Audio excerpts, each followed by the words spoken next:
Hello and welcome to Space Historians. I'm glad you've joined me tonight, ready to slow down, breathe deeply, and let your thoughts drift weightlessly beyond our world. This is your moment to leave the noise of the day behind, to step away from screens and deadlines and the relentless rush of now, and step quietly into the vast starlit corridors of cosmic history, where time stretches back not thousands of years but billions, where the story isn't written in clay tablets or stone monuments, but in the light of distant galaxies still travelling toward us across the void. Tonight we're travelling to a galaxy so unusual, so geometrically perfect, that when astronomers first saw it, they weren't sure what they were looking at. It hangs in space like a cosmic target, a golden sphere surrounded by darkness, surrounded by a brilliant blue ring. It looks designed, drawn with a compass, impossibly symmetrical. Most galaxies are messy, chaotic, scarred by collisions and time. This one is different. This one breaks the rules. Its name is Hoag's object, and for more than 70 years it has resisted explanation. Every theory that tries to account for its perfection runs into problems. Every model that attempts to recreate it falls short. It sits in the constellation Serpens, 600 million light-years away, glowing quietly, asking questions we cannot yet answer. If you enjoy these quiet journeys beyond our world, a like and subscribe help keep this channel orbiting. But for now, you don't need to do anything but listen. Let your breathing slow, let the weight of the day settle away from your shoulders, and let's begin our journey toward one of the strangest objects in the universe. The year was 1950, and astronomy was in a time of transition. The great observatories of the world were equipped with powerful telescopes, but the tools for capturing the sky were still analogue, still patient, still slow. Astronomers worked with glass photographic plates, sheets coated with light-sensitive emulsion that would collect faint starlight over hours of exposure. Each plate was precious. The nights were long. The work required precision, steady hands, and careful attention to every smudge and streak that appeared after development. At the United States Naval Observatory, an astronomer named Arthur Hoag was conducting a sky survey. His work involved measuring stars, cataloguing their brightness, and classifying their properties. It was methodical work, the kind that rarely makes headlines but provides the foundation for broader discoveries. Hoag was not looking for galaxies that night. He was looking at stars. But the universe has a way of offering surprises to those who are paying attention. The photographic plates were examined under magnifying lenses one by one. Most showed what was expected, faint points of light scattered across the darkness, stars at various distances, some bright and some dim. But among the familiar patterns, something unusual appeared. It was not a star. It was not a typical galaxy. It was a ring, a nearly perfect circle of light surrounding a central glow, with a dark space in between. At first, Hoag was cautious. Astronomers are trained to question anomalies. Photographic plates can be scratched, damaged, or distorted by flaws in the emulsion. Rings can appear where there are none, artifacts of the process rather than real objects in space. Hoag checked carefully. The ring persisted. It was not an error. It was not a defect. It was something real, something out there in the cosmos, waiting to be understood. The challenge was classification. If it was not a mistake, then what was it? Planetary nebulae. The glowing shells of gas cast off by dying stars sometimes appear circular through telescopes. That was one possibility. But the scale was wrong. This object was too large, spanning tens of thousands of light-years, far beyond the size of any planetary nebula. It had the dimensions of a galaxy, but the structure of something else entirely. Hoag described it in his notes with restraint. He did not claim to have discovered a new type of galaxy. He did not publish his findings with dramatic flourish. He simply recorded what he saw, a peculiar object that did not fit the usual categories, something worth further attention. It was this quiet act of noticing, this willingness to pause at the strange that preserved the discovery for future generations. The location of the object was in the constellation Serpens, a region of the sky associated with serpents and mysteries in ancient star lore. From Earth, it is not visible to the naked eye. Only with powerful telescopes can its structure be revealed, and once revealed, it becomes unforgettable. The golden core sits perfectly centred, surrounded by a void, surrounded by a brilliant ring of blue stars. It looks deliberate, it looks designed, it looks like nothing else in the sky. The 1950s were a time of great discovery in astronomy. Radio telescopes were revealing an invisible universe of quasars and pulsars. Optical telescopes were pushing deeper into space, capturing images of galaxies billions of light years away. Amid these advances, Hoag's discovery might have seemed like a small footnote, but over time, as more powerful instruments turned their gaze toward this peculiar ring, it became clear that it was not a footnote at all. It was a puzzle, one that would challenge our understanding of how galaxies form, evolve and take shape. Arthur Hoag did not know, in that moment of discovery, just how strange his object would prove to be. He could not have predicted that decades later, astronomers would still be debating its origins, still running simulations to try to recreate its structure, still searching the skies for others like it. He simply noticed, recorded, and moved on. But the galaxy remained, waiting in the darkness, glowing quietly, asking its question without offering an answer. This is where the story begins, not with a dramatic collision or a burst of star formation, with a patient observer at a telescope, examining a glass plate, noticing something that did not fit. It is a reminder that discovery often arrives quietly, without fanfare, in the careful attention of someone willing to see what others might miss. And sometimes those quiet discoveries become the most enduring mysteries of all. When Arthur Hoag first saw the faint ring on the photographic plate, he felt the pull of curiosity mixed with caution. Astronomers live with anomalies. The sky is full of smudges, streaks and unexpected patterns, many of which turn out to be instrumental artifacts or quirks of observation. But this ring was different. It was too clean, too symmetrical, too persistent across multiple exposures. It demanded closer inspection. The structure was unlike anything in the catalogues. At the centre was a compact glowing sphere of stars, yellowish and dense. Surrounding it at a distance was a luminous ring, blue and bright, suggesting active star formation. Between the two was nothing, a dark gap that looked almost carved out, as though someone had drawn a moat around the core and left it empty. The contrast was striking. The ring did not blend into the core. It did not fade gradually. It simply stopped, leaving a void that felt deliberate. Hoag measured the object carefully. The ring spanned roughly 120,000 light-years across, larger than the Milky Way. The core was much smaller, perhaps 10,000 light-years in diameter. The gap between them was wide enough to fit entire galaxies. The scale was immense, yet the structure was precise. This was not a loose collection of stars scattered haphazardly. This was geometry on a cosmic scale, a circle drawn in starlight. The discovery raised immediate questions. How could a galaxy arrange itself this way? Galaxies are shaped by gravity, gas dynamics, and billions of years of evolution. They collide, merge, and reshape themselves over time. But they do not usually produce perfect circles. Spirals have arms that warp and clump. Ellipticals are smooth but featureless. Irregulars are chaotic. This object was none of those. It was something new, something that did not fit the categories astronomers had built over decades of observation. Hoag considered the possibilities. Could it be a planetary nebula? The circular shape suggested it, but the size ruled it out. Planetary nebulae are the remnants of individual stars, glowing shells of gas spanning a few light years at most.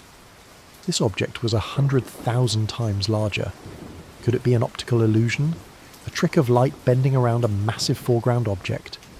That seemed unlikely, but it could not be ruled out without further data. Could it be a new type of galaxy entirely, one that formed through processes not yet understood? That was the most intriguing possibility, but also the most unsettling. The discovery was logged and catalogued. Hoag assigned it a designation and included it in the records of the Sky Survey. He did not claim to have solved its nature. He simply presented it to the astronomical community as a peculiar object worthy of further study. In doing so, he gave the galaxy a place in the scientific record, ensuring that others could return to it with better instruments and deeper questions. For years, the object remained obscure. It was mentioned in a few papers, noted in a few catalogues, but it did not capture widespread attention.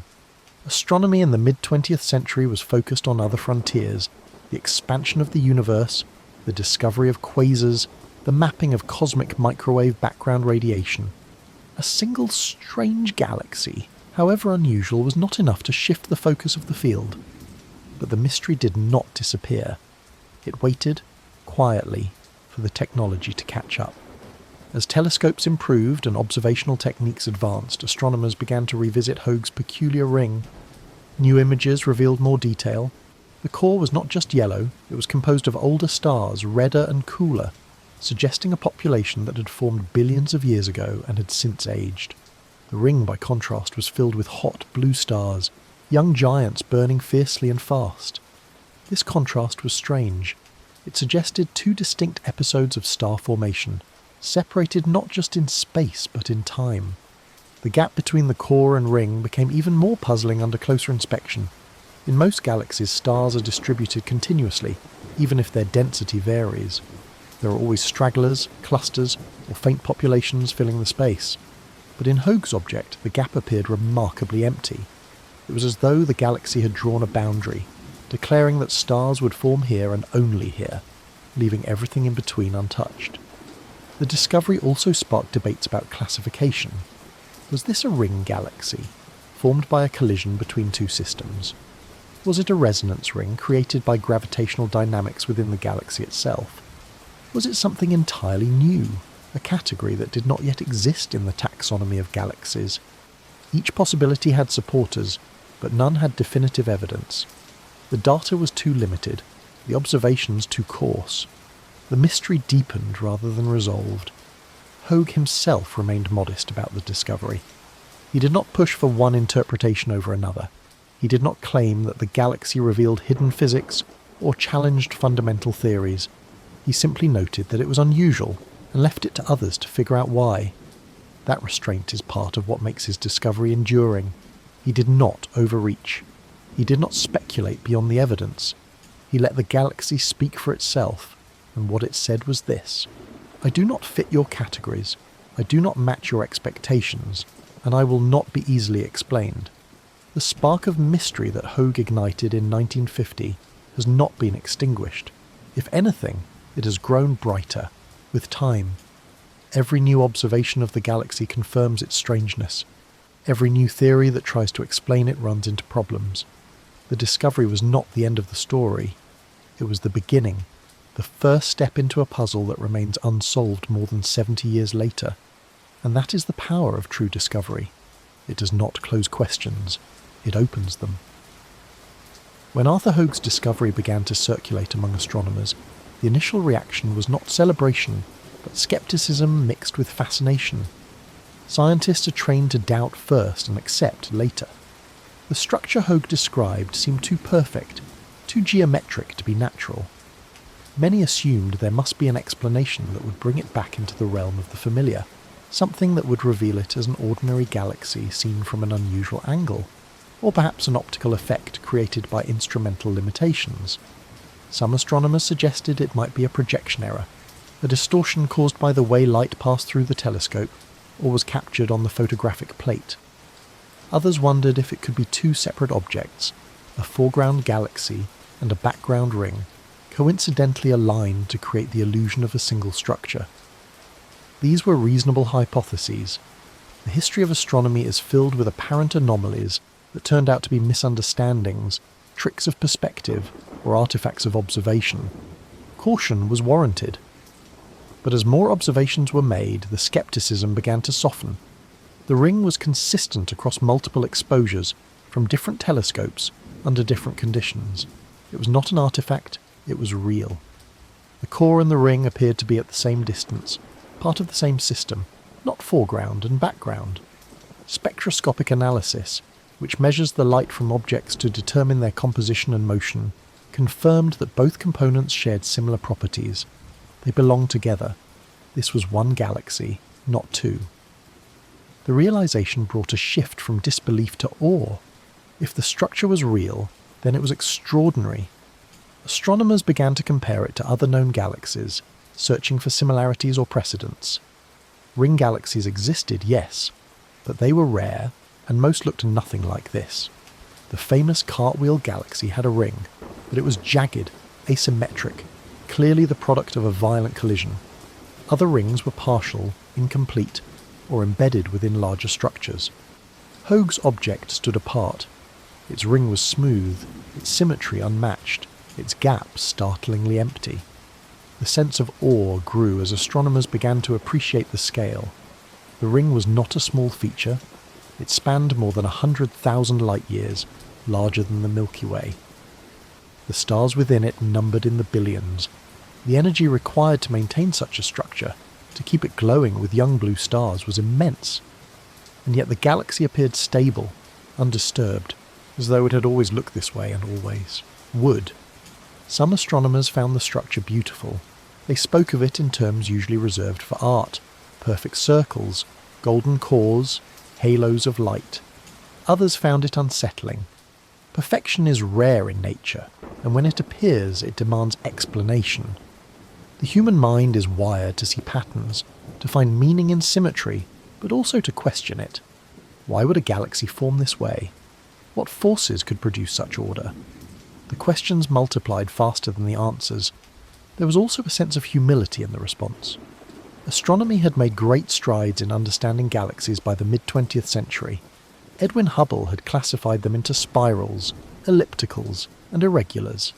Theories of galactic formation and evolution were being refined. Collisions and mergers were understood as key processes. And yet here was an object that did not fit. It reminded astronomers that their models were incomplete, that the universe was more creative than their categories, and that there was still much to learn. For Arthur Hoag, the response was gratifying, but also puzzling. He had not set out to challenge the field or to discover something revolutionary. He had simply noticed something strange and recorded it. Now, decades later, astronomers were still debating what it meant. He watched the discussions with interest, but also with detachment. His role had been to observe. The interpretation was left to others. Among the public, awareness of Hoag's object grew slowly. In the 1950s and 60s, astronomy was not as accessible as it is today. Images of distant galaxies were published in journals, not shared instantly online.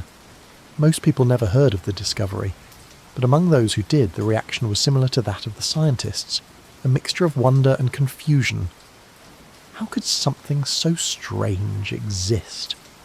How could a galaxy look like a target, like a ring drawn in the sky? The first response to Hoag's object set the tone for all that followed. It was not dismissed, it was not ignored. It was taken seriously, even as it resisted explanation. Astronomers recognized that it was important, not just for its beauty, but for what it revealed about the limits of their understanding. It was a reminder that the universe does not follow scripts, that it creates forms we did not anticipate, and that discovery often begins not with answers but with questions. As the years passed, the initial awe did not fade. If anything, it deepened. Each new observation confirmed the strangeness. Each new image revealed more detail without providing more clarity. The galaxy remained as mysterious as the day Hoag first saw it on a glass plate. And that, perhaps, is what made the first response so important. It acknowledged the mystery rather than trying to explain it away. It honoured the strangeness rather than forcing it into familiar boxes. It said, "This is real, this is unusual, and we do not yet know why." Hoag's object presents a fundamental contradiction. On one hand, it must follow the laws of physics. It is made of stars, gas, and dark matter, all subject to gravity, thermodynamics, and the forces that govern the cosmos. It formed through natural processes, evolved over billions of years, and exists within the same universe as every other galaxy. There is no magic, no divine intervention, no suspension of the rules. It is a product of nature, nothing more and nothing less. On the other hand, it looks impossible. Galaxies are not supposed to be this perfect. They are shaped by chaos, by collisions, by the messy interplay of gas and gravity. They warp, they clump, they scatter, they show the scars of their history. But Hoag's object shows none of that. Its ring is smooth, its core is undisturbed, its gap is clean. It looks designed, engineered, as though someone sketched it on paper before building it in space. And that contradiction between what we know must be true and what we see with our eyes is what makes the galaxy so compelling. The scientific method thrives on contradictions. When observations do not match theory, something must give. Either the observations are flawed, or the theory is incomplete. In the case of Hoag's object, the observations are solid, the galaxy is real, the structure is genuine. That leaves the theory. And the uncomfortable truth is that our theories of galaxy formation do not fully account for objects like this. They come close. They can explain rings in general, but they cannot explain this ring with this symmetry in this configuration. The contradiction begins with collision theory. Most ring galaxies are thought to form when a smaller galaxy plunges through a larger one, sending out a ripple of star formation that expands like a wave. This model works beautifully for galaxies like the Cartwheel, where the evidence of impact is clear. But Hoag's object shows no such evidence. There is no nearby intruder. There are no tidal tails or bridges of stars linking it to a companion. The core is not distorted. The ring is not lopsided. If a collision created this structure, it must have been impossibly precise, leaving no trace of violence behind. The contradiction deepens with the age of the stars. If the ring formed from a collision billions of years ago, then the stars within it should be old by now. But they are not. They're young, hot, blue giants, the kind that burn out in a few million years. For the ring to glow as it does, star formation must still be happening. That means the structure is not ancient, it is active. But if it is active, where is the gas coming from? Where is the fuel? And why is it forming stars only in the ring and nowhere else? Resonance theory offers another approach. In some galaxies, gravitational patterns create zones where gas piles up, forming rings.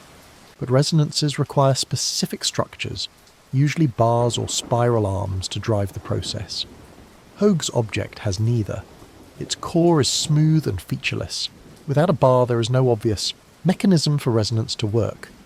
The theory does not fail completely, but it requires conditions that are not present.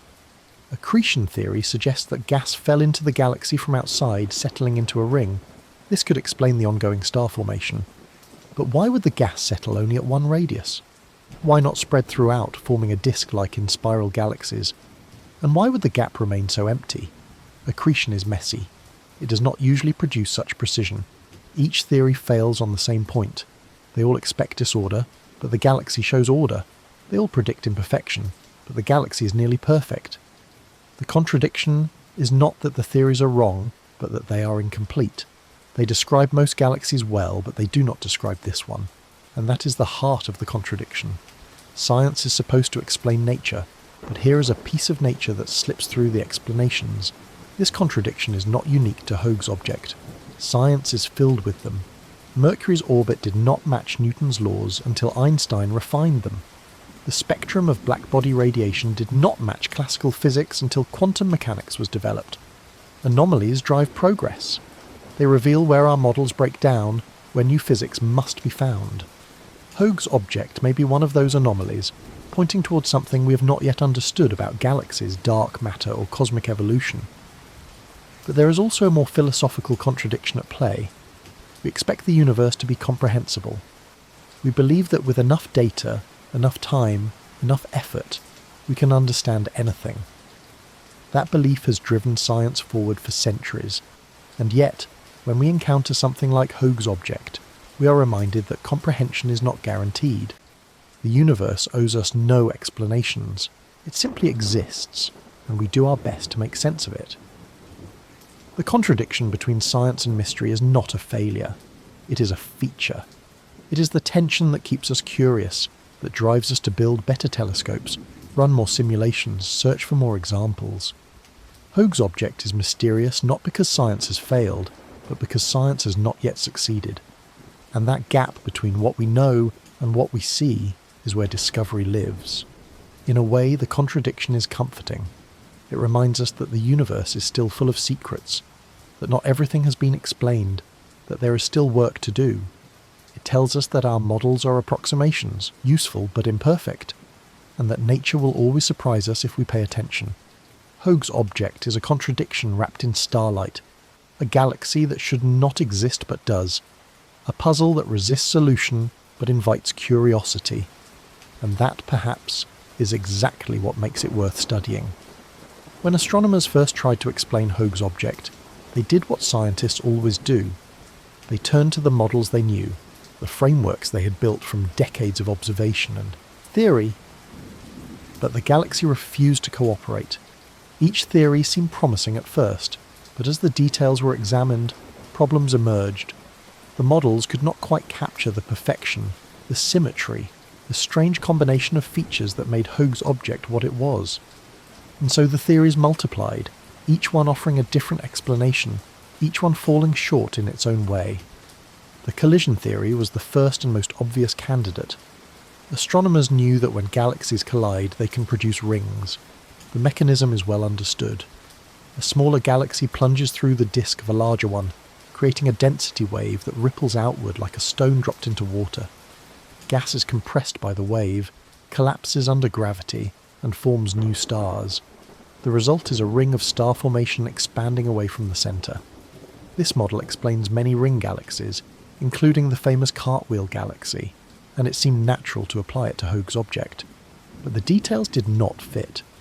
In typical collisional rings, the core shows signs of disturbance. It is warped, offset, or surrounded by debris. Hoag's object has none of that. Its core is smooth, spherical, perfectly centred. In typical rings, the structure is asymmetric, with clumps and irregularities. Hoag's ring is nearly perfect, smooth all the way around. And in typical cases, the intruder galaxy can be identified nearby, still visible or linked by tidal streams. Hoag's object sits in relative isolation.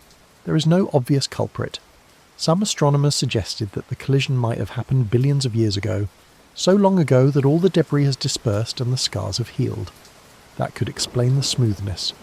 But if the collision was that ancient, the ring should have aged. Its blue stars should have burned out, yet the ring still glows with youth, suggesting ongoing star formation. The timeline does not add up. The collision theory works in principle, but not in practice. The accretion theory offered a different approach. Galaxies are not closed systems. They draw in gas from the cosmic web, streams of hydrogen that thread the universe in vast filaments. If Hoag's object captured gas from its surroundings, that gas could have settled into orbit around the galaxy, forming stars in a ring. This could explain the youth of the ring and the ongoing star formation. It could also explain why the core remains old, if the accreted gas never reached the centre. But accretion has its own problems. Gas falling into a galaxy does not usually settle into a single ring. It spreads throughout, forming disks or spiral structures. For gas to pile up only at one radius, conditions would need to be incredibly specific. The gravitational field would need to be finely tuned. The angular momentum of the gas would need to be just right, and the process would need to avoid creating other structures. It is possible, but it feels contrived. It requires too many coincidences. Resonance theory came next. In some galaxies, gravitational resonances create zones where gas accumulates, forming rings. These resonances are usually driven by bars, elongated structures in the centre that funnel gas inward or outward. Barred spiral galaxies often have rings surrounding their bars created by these dynamics. Could Hoag's object be the product of resonance? The problem is that it lacks a bar. Its core is smooth, featureless, with no elongated structure to drive the resonance. Some suggested that a bar might have existed in the past and later dissolved, leaving only the ring behind. That is theoretically possible. Bars can form and dissolve over billions of years, but there is no evidence of it. No remnant, no trace, no sign that a bar was ever there. Once again, the theory works in principle, but not in the details. Feedback from the central black hole was another possibility. Nearly every galaxy harbours a supermassive black hole at its centre, and these black holes can influence their surroundings dramatically. As they feed on gas, they release enormous amounts of energy, creating winds and jets that blow material outward. Could Hoag's black hole have cleared the gap, expelling gas from the inner regions and forcing star formation to happen only farther out? It is an intriguing idea, but feedback is messy. It creates bubbles, lobes, and irregular structures, not perfect circles. To produce the symmetry of Hoag's object, the feedback would need to be extraordinarily uniform, blowing outward in all directions with equal strength.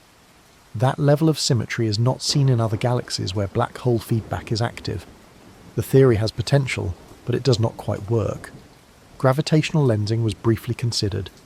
Could Hoag's object be an illusion, the distorted light of a background galaxy bent into a ring by the gravity of a foreground object? Einstein's theory of general relativity predicts such effects, and astronomers have observed Einstein rings elsewhere. It was a tempting explanation because it would account for the perfection. Lensing creates perfect circles by geometry, not by galactic dynamics, but spectroscopy ruled it out. The core and the ring have the same redshift, meaning they are at the same distance.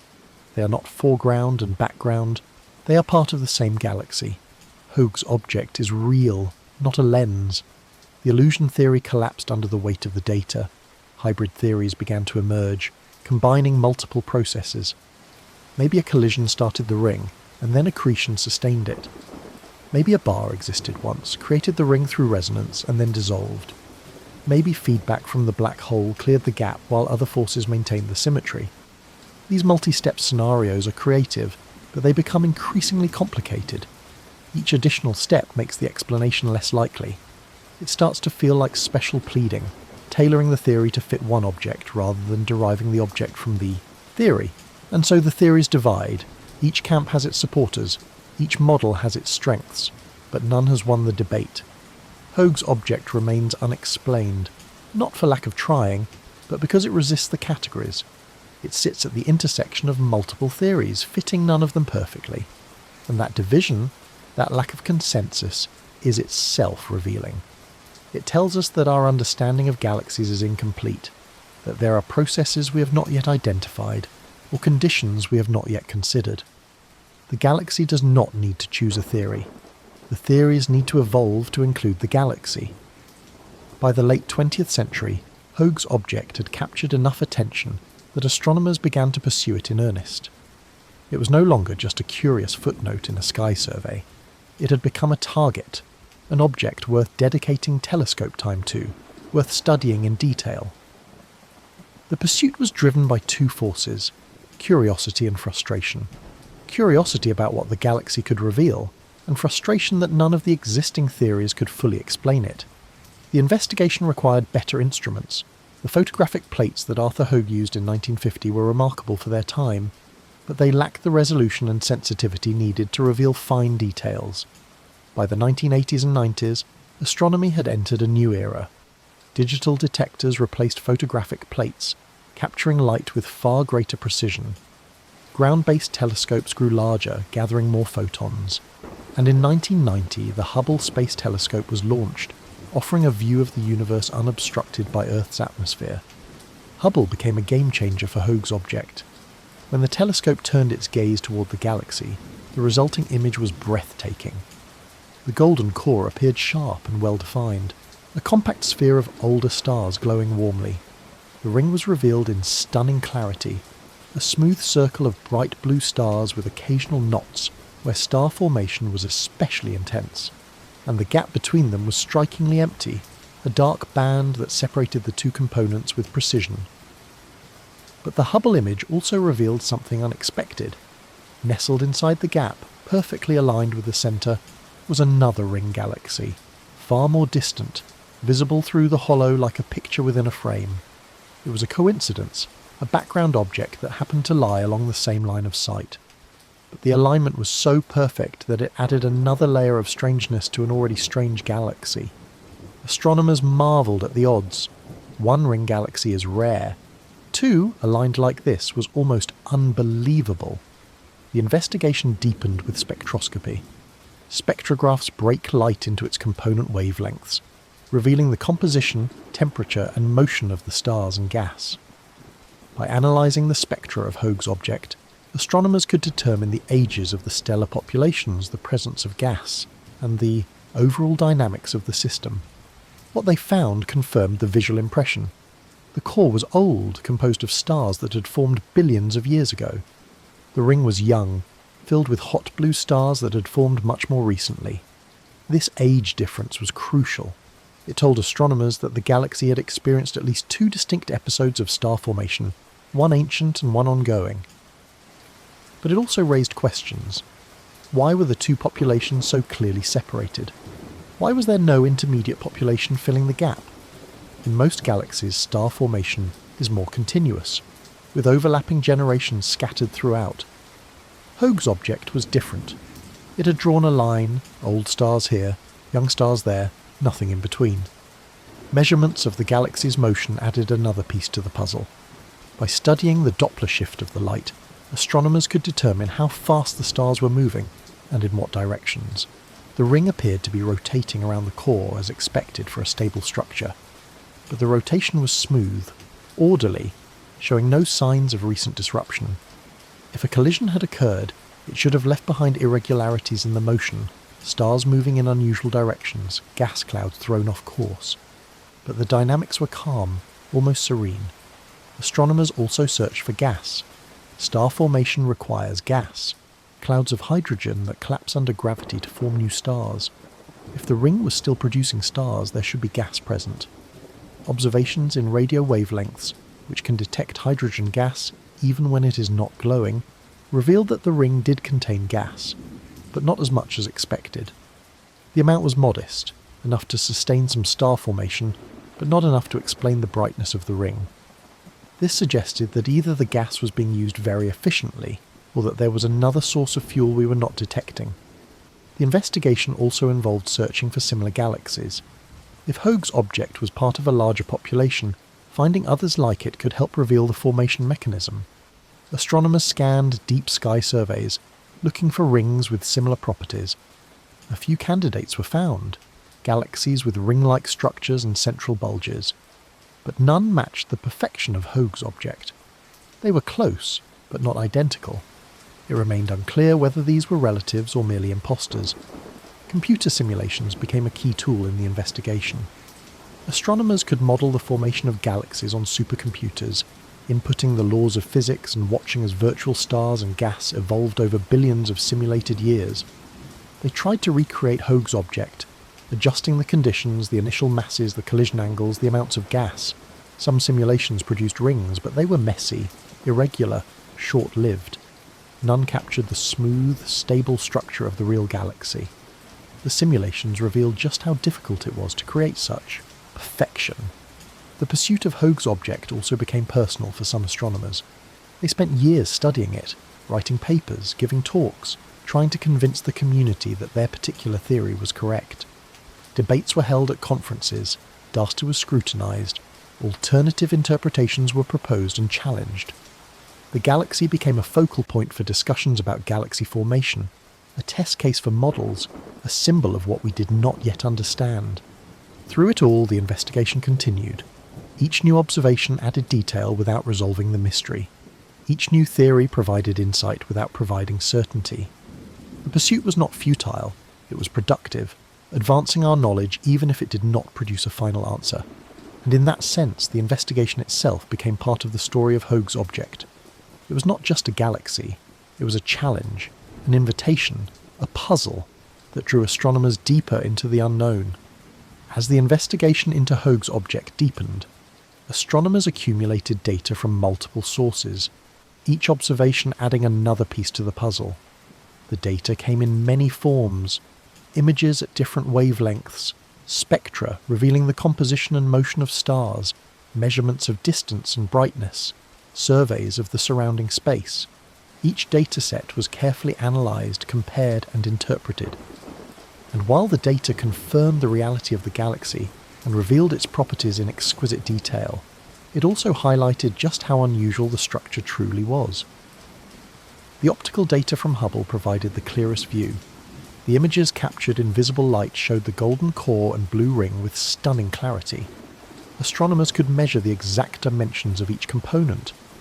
The core spanned roughly 10,000 light-years in diameter, a compact sphere of stars similar in size to the bulge of a spiral galaxy.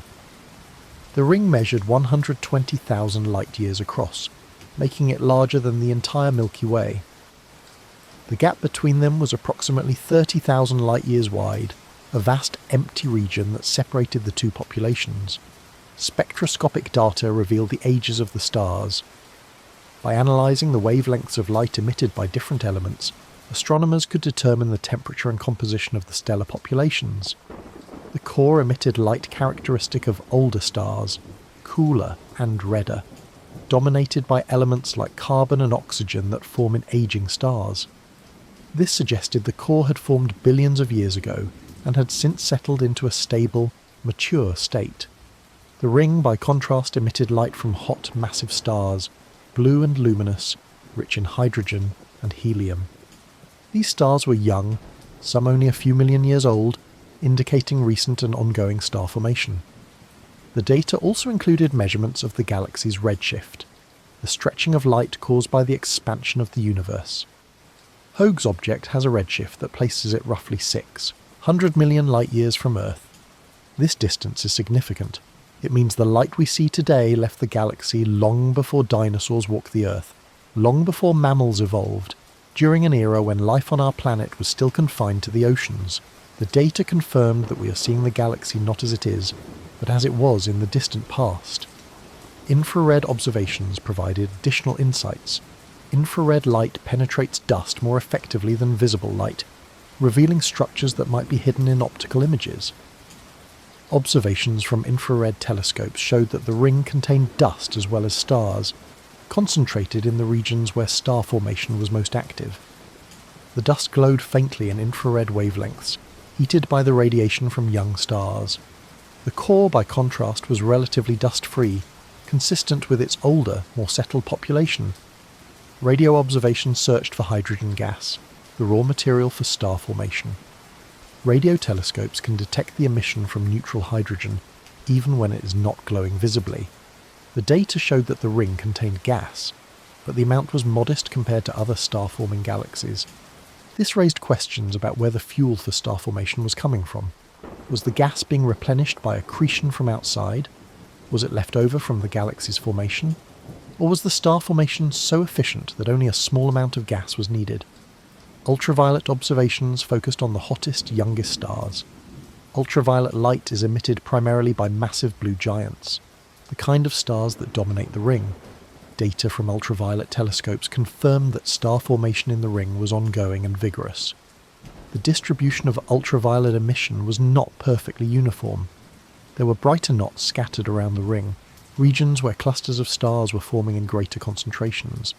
These knots suggested that star formation was patchy, driven by local conditions within the ring rather than a uniform process. X-ray observations searched for signs of high-energy processes. Supermassive black holes at the centres of galaxies often emit X-rays when they feed on surrounding gas. Observations of Hoag's object in X-ray wavelengths revealed only faint emission from the core, suggesting that if a black hole is present, it is relatively quiet. It is not actively feeding. This ruled out one potential explanation for the gap, that a powerful black hole had blown out the gas from the inner regions. The data suggested the black hole, if present, was dormant. Measurements of the galaxy's velocity provided clues about its dynamics. By studying the Doppler shift of light from different parts of the galaxy, astronomers could determine how fast the stars were moving. The ring appeared to be rotating around the core, as expected for a stable structure held together by gravity. The rotation was smooth and regular, showing no signs of recent disturbance. This was surprising. If the galaxy had experienced a violent collision, the rotation should show irregularities, stars moving in unusual directions, evidence of chaos. But the data showed order. The data also included deep surveys of the surrounding region, searching for companion galaxies or signs of past interactions. Astronomers looked for faint tidal tails, streams of stars that might have been pulled out by gravitational forces. They searched for nearby galaxies that could have collided with Hoag's object in the past. But the surveys found nothing. The galaxy appeared to be isolated, with no obvious neighbours close enough to have triggered the formation of the ring. This absence of evidence was itself evidence. It suggested that if a collision occurred, it must have been long ago, or the intruder must have since moved far away. One of the most striking pieces of data came from the alignment of the background ring galaxy. The small, distant ring visible through the gap of Hoag's object was confirmed to be at a much greater distance. several 100 million light-years farther away. It had nothing to do with Hoag's object physically. It was simply a chance alignment, a cosmic coincidence. But the perfection of the alignment added to the sense of wonder. The odds of such an alignment are extraordinarily low, yet there it was, captured in the data. The accumulated data painted a detailed picture of Hoag's object.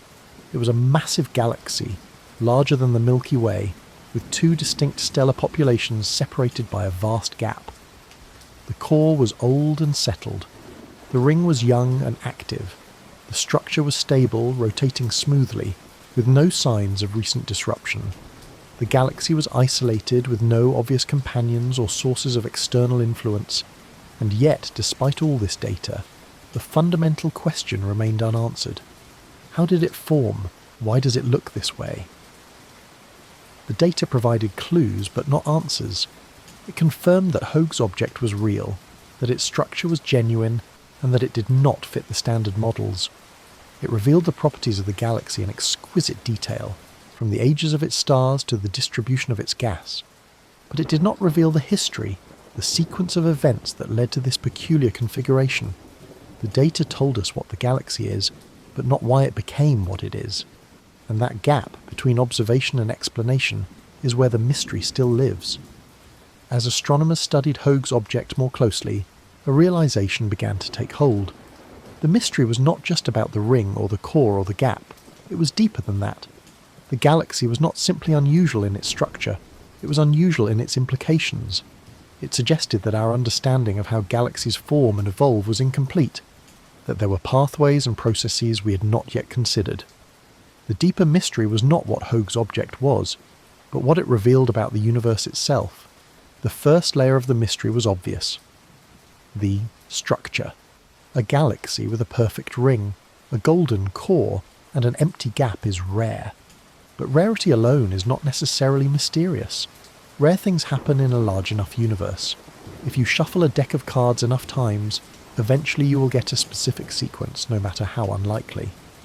The deeper mystery is not that Hoag's object exists, but that it exists in this form, with this stability, with this precision. It is not just rare, it is too perfect.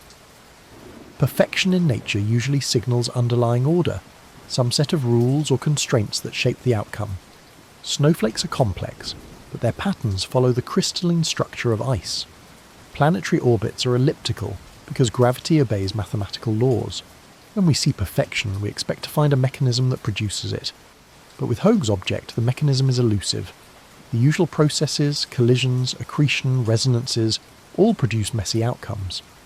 To get this level of perfection, something else must be at work. One possibility is that the galaxy reveals something about dark matter. Dark matter is the invisible substance that makes up most of the mass in galaxies. It does not emit light, but its gravity shapes the motion of stars and gas. The distribution of dark matter in a galaxy can influence how gas settles, how stars form, and how structures evolve. If Hoag's object has an unusual dark matter halo, one with specific symmetries or resonances, it might explain the ring. The gas could have been funneled into a circular orbit by the gravitational field, forming stars only at that radius. This idea is tantalizing because dark matter is still poorly understood. We know it exists, but we do not know what it is made of or how it behaves on small scales. Hoag's object could be a clue, a hint that dark matter halos can produce structures we did not anticipate. If this is true, then studying the galaxy could reveal new physics, not just about galaxies, but about the fundamental nature of matter in the universe.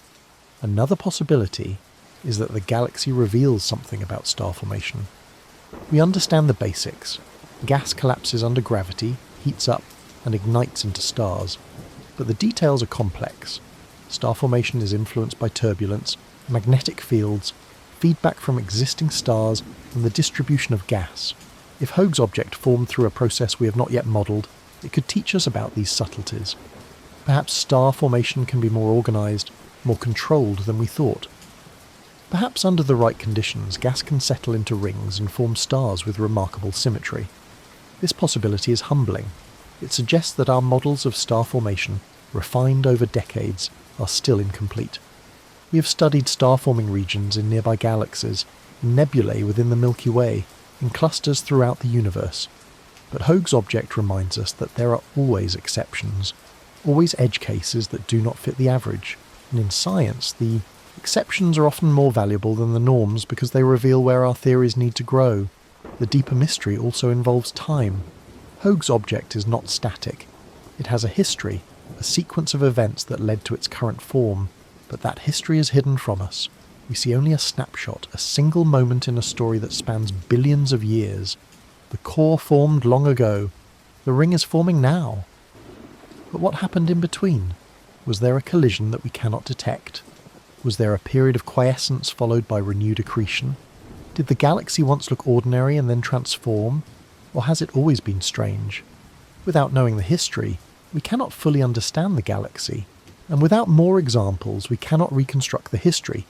If Hoag's object is truly unique, then its past is lost to us. We can speculate, model, and simulate, but we cannot know. The deeper mystery is that the galaxy holds secrets it may never reveal, locked in the light that has not yet reached us, or in the events that left no trace. There is also a philosophical dimension to the deeper mystery. Hoag's object challenges our assumptions about what galaxies can be. We have built a taxonomy, a system of classification that sorts galaxies into types: spirals, ellipticals, irregulars. Within those types, there are subtypes: barred spirals, lenticulars, dwarf irregulars. The system is useful. It organises the vast diversity of galaxies into manageable categories, but it is also a human construct, a way of imposing order on the universe. Hoag's object does not fit the system. It is not a spiral, it is not an elliptical, it is not an irregular, it is something else, something that does not have a category. And that is the deeper mystery. Not just that the galaxy is unusual, but that it exposes the limits of our categories. It reminds us that the universe is not obligated to fit our classifications.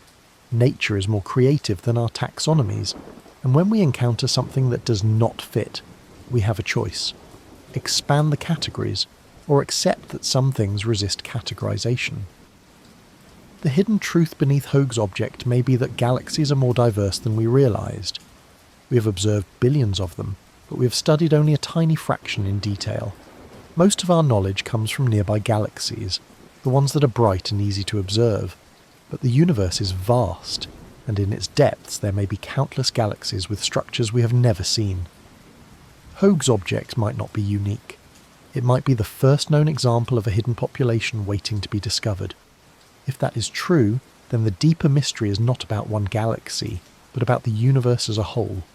It is about the limits of our observations, the biases in our surveys, and the vastness of what remains unknown. Hoag's object is a reminder that we are still in the early stages of exploring the cosmos, that our maps are incomplete, and that surprises await us in every direction we fiercely look. The deeper mystery is also about us. It is about why we find this galaxy so compelling, why it captures our imagination, why it makes us pause and wonder. Perhaps it is because it looks designed, and we are drawn to patterns. Perhaps it is because it is beautiful, and beauty speaks to something deep within us. Or perhaps it is because it is mysterious, and mystery reminds us that the universe is larger than our understanding. Whatever the reason, Hoag's object has become more than just a galaxy. It has become a symbol, a representation of the unknown, a reminder that the cosmos still has secrets to share. For decades after its discovery, Hoag's object was treated as an oddity, a curiosity worth studying but not a serious challenge to established theories. Astronomers assumed that with enough data and better models, an explanation would emerge. The galaxy would be folded back into the framework of known processes, and the mystery would dissolve. But as the years passed and the data accumulated, something shifted. The turning point came not with a single discovery, but with a gradual realization. No existing model could fully explain the galaxy. It was not that the theories were wrong, it was that they were insufficient. The turning point began with computer simulations. By the late 20th and early 21st centuries, astronomers had powerful tools for modelling galaxy formation. Supercomputers could simulate billions of years of evolution, tracking the motion of stars, gas, and dark matter under the influence of gravity. These simulations had been remarkably successful at reproducing the properties of spirals, ellipticals, and even collisional ring galaxies. Astronomers were confident that they understood the basic processes, but when they tried to simulate Hoag's object, the results were disappointing. They could create rings, yes. They could produce structures where a collision sent out a ripple of star formation. But the rings were always messy, asymmetric, short-lived. They did not match the smooth, stable perfection of Hoag's object. Adjusting the parameters helped, but only slightly. No matter what initial conditions were used, the simulations could not reproduce the galaxy as it appeared in the data. The perfection remained elusive. This failure was significant. Computer simulations are powerful because they test our understanding. If we truly understand the physics, we should be able to reproduce the observations. The fact that the simulations failed suggested that something was missing from the models. Perhaps the dark matter distribution was more complex than assumed. Perhaps the star formation processes were not fully captured. Or perhaps there was some other factor, some hidden variable that the simulations did not include. The turning point was not just about simulations, it was also about the search for similar galaxies. If Hoag's object was part of a larger population, finding others like it would help reveal the formation mechanism. But despite surveys of millions of galaxies, only a handful of remotely similar objects were found, and none matched the perfection of Hoag's object. This rarity was telling. It suggested that the conditions required to create such a galaxy were extraordinarily specific, so specific that they occurred only rarely in the history of the universe. The turning point also involved a shift in perspective. Astronomers began to ask different questions. Instead of asking, how did this galaxy form, they began to ask, what does this galaxy reveal about the limits of our theories? Instead of treating it as an anomaly to be explained away, they began to treat it as a window into unknown processes. The galaxy was no longer just a puzzle. It was a teacher, showing us where our understanding broke down. This shift was gradual but profound. It marked a change from confidence to humility, from the assumption that we understood galaxies to the recognition that we did not understand all galaxies. Hoag's object became a symbol of this shift, a reminder that the universe is more complex than our models, and that there are still fundamental questions to be answered about how matter organizes itself on cosmic scales. The turning point also brought new attention to the role of dark matter. Dark matter is invisible, detectable only through its gravitational effects. It makes up most of the mass in galaxies, but its distribution and properties are still poorly understood. Hoag's object suggested that dark matter might play a more active role in shaping galaxies than previously thought. If the galaxy's halo has specific symmetries or resonances, it could funnel gas into circular orbits, creating the ring. This idea opened new lines of research, prompting astronomers to model dark matter halos in greater detail. Another aspect of the turning point was the recognition that Hoag's object might represent a rare equilibrium, a stable configuration that most galaxies never achieve. In physics, equilibria are states where opposing forces balance out, creating structures that persist over time. Planetary orbits are equilibria, stable for billions of years. Perhaps Hoag's object is a galactic equilibrium, a rare balance of gas, gravity and star formation that produces a stable ring. If so, understanding that equilibrium could reveal new principles of galactic dynamics. The turning point also affected how astronomers communicated the mystery. In earlier decades, Hoag's object was often described as a ring galaxy, implicitly grouping it with other rings. But as the differences became clearer, astronomers began to describe it differently. It was not just a ring galaxy, it was a unique system, one that defied easy classification. This change in language reflected a deeper change in understanding. The galaxy was not an example of a known type. It was an example of something we did not yet fully understand. For some astronomers, the turning point was frustrating. Science is supposed to provide answers, and Hoag's object refused to yield one. But for others, it was exhilarating. The galaxy represented an opportunity, a chance to push the boundaries of knowledge, to refine models, and to discover new physics. It was a reminder that astronomy is not a finished science, that there are still frontiers to explore, and that the universe still has the power to surprise us. The turning point was also personal for the researchers who had spent years studying the galaxy. They had invested time, effort, and careers into understanding it. The realization that no existing theory worked completely was both humbling and motivating. It forced them to question assumptions, to consider alternative explanations, and to remain open to the possibility that the answer might come from an unexpected direction. In the broader context, the turning point marked a shift in how astronomers think about galaxies. For much of the 20th century, the focus was on finding universal laws, rules that applied to all galaxies. The Hubble classification system was an attempt to organise the diversity into simple categories. But Hoag's object reminded astronomers that diversity is not always reducible to simple rules. Some galaxies are exceptions, and exceptions matter. They reveal the edges of our knowledge, the places where new discoveries are waiting. The turning point did not solve the mystery of Hoag's object. If anything, it deepened it. But it changed how the mystery was understood. It transformed the galaxy from an anomaly to be explained into a challenge to be embraced. It shifted the focus from finding the right answer to asking the right questions. And it reminded astronomers that the universe is always more complex, more creative, and more surprising than we expect. That realization, that shift in perspective, was the true turning point. The realization that Hoag's object could not be easily explained had immediate consequences for the field of astronomy. It was not a dramatic upheaval, not a revolution that overturned established theories overnight. Instead, it was a quiet ripple that spread through the community, changing how astronomers thought about galaxy formation, classification, and the limits of their models.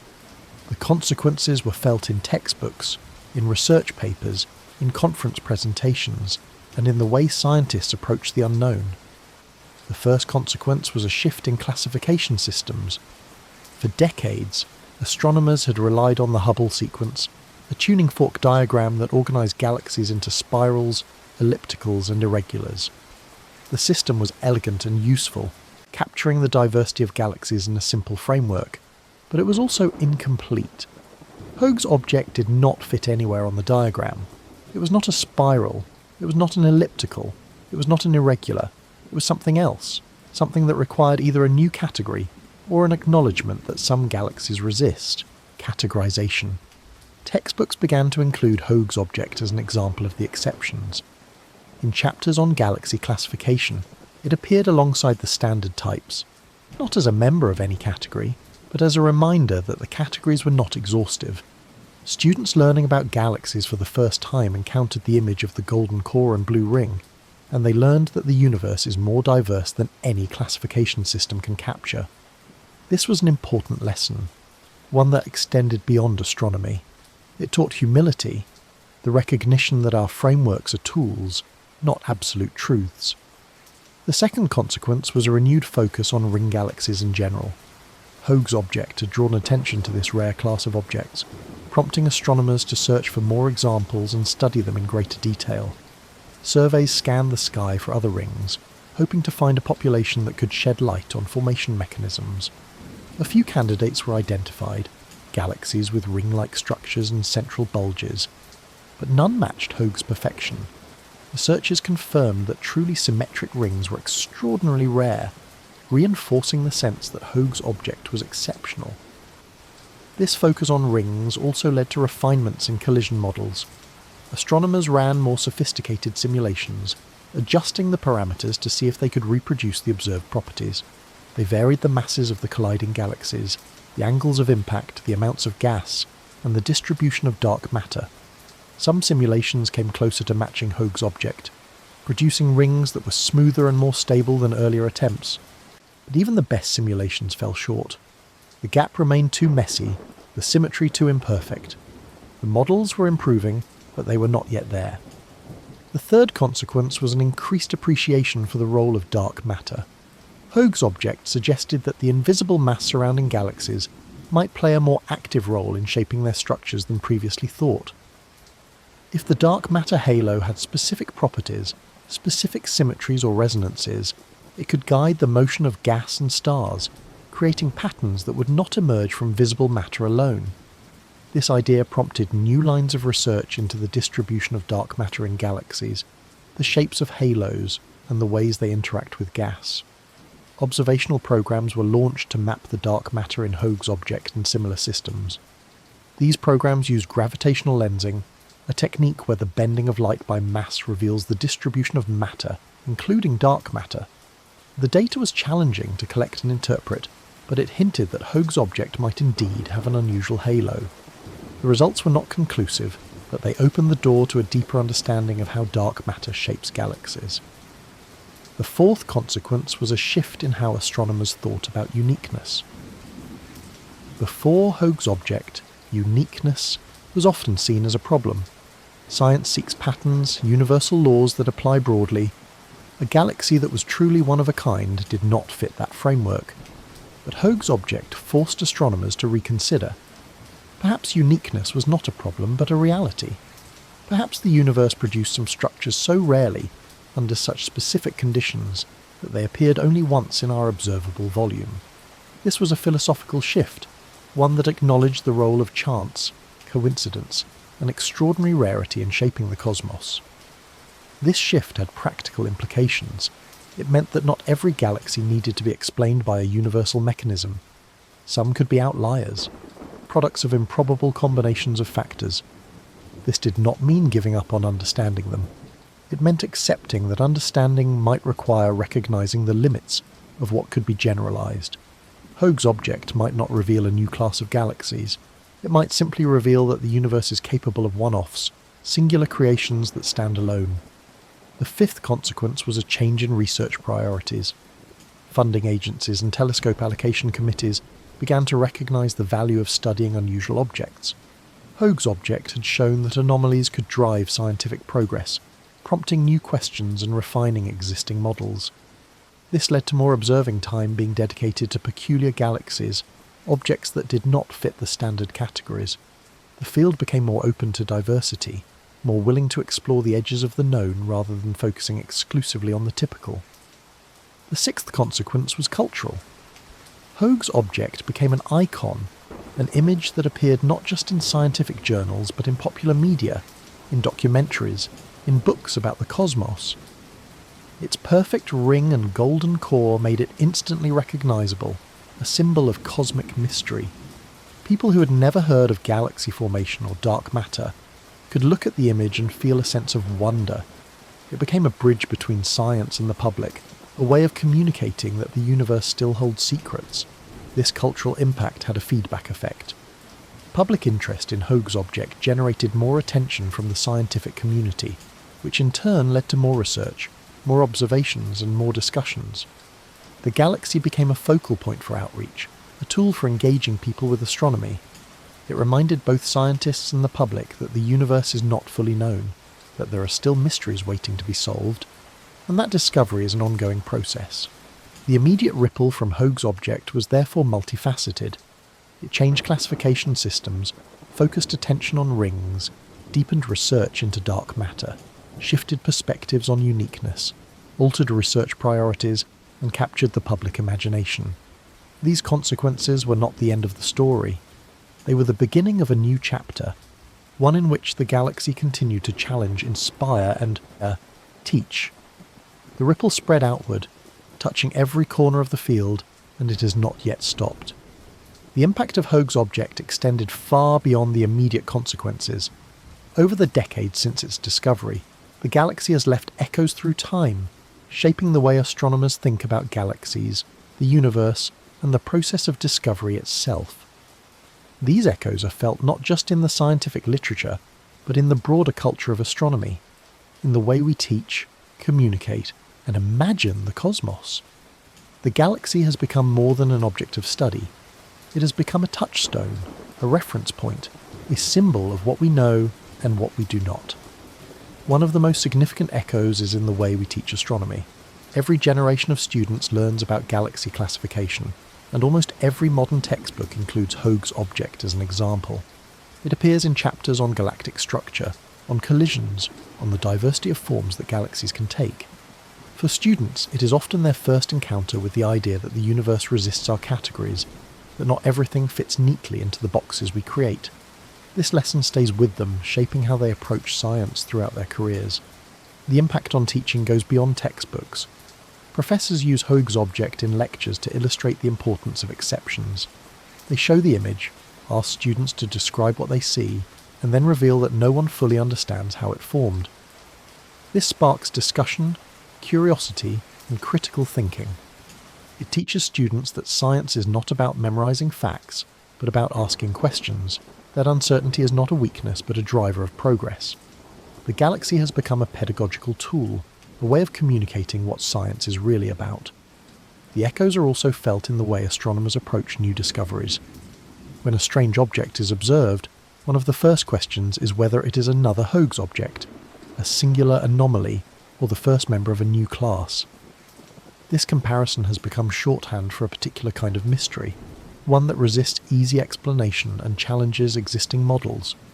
The Galaxy has given astronomers a framework for thinking about the unusual, a way of recognizing when something might be truly exceptional, rather than just poorly understood.